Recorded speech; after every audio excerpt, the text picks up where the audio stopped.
because you don't want people in this country blaming Cuomo, blaming de Blasio, because they were working with the same information that the task force was working with, that the rest of the world was working with, and that was polluted information from the Chinese. So all Americans shouldn't blame other Americans. We did the best we could with the information we had at the time. Do you agree with that? Well, I think we knew going back to January about, the depth of the problem. We just didn't understand maybe the nature of it, because I think Dr. Birx is right that the Chinese weren't straight with us. And so we didn't have all the data. We knew something was coming. We just didn't know exactly what it was, and that's subject to misinterpretation. In terms of I guess the president, the governors, even the public health officials that she was talking about, a lot of it is that the buck stops, with the president or the governors. They, I think people are just desperate to try to understand what took place. I don't think it's helpful for the Globe to be writing about blood on his hands, because at this point, what good does that do? It's just divisive. I think it antagonizes people. It drives us into political corners. But I do think the 9/11 Commission idea is not a bad one, Jesse, because I think people would like to know what happened. It's a good idea that we all, as long as it doesn't get politicized, we're mobilized, we're moving in the right direction. Hang on a second, that we're mobilized, we're moving in the right direction. Why didn't we mobilize earlier? And how could we have, in fact, done better? And how can we, this is the most important part, how can we do better for the next I don't have a problem with that. Dana, I do see, though, the possibility that someone like an Adam Schiff will just use it as a vehicle to politically damage the Trump administration, when they're probably still going to be fighting the after effects months and months and months from now. So we've seen this before, right? So there was the 9/11 Commission report. There's also there was an after-action report. That's the train by Katrina. Not my stomach.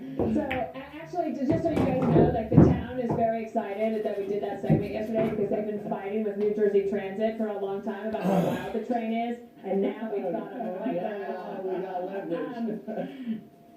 So on Katrina, there was an after-action report that was done actually through the Office of Homeland Security in the White House, and there's a great new person there that could do this, and Fran Townsend did it in the Bush administration. It was very helpful, and if you look at hurricane response since then, it's been very helpful. So why do you do an after-action report? Is it to assign blame, or is it to help make sure that you can deal with it better in the future? And that is why I think that a 9/11 style commission report isn't necessarily to look at what we did.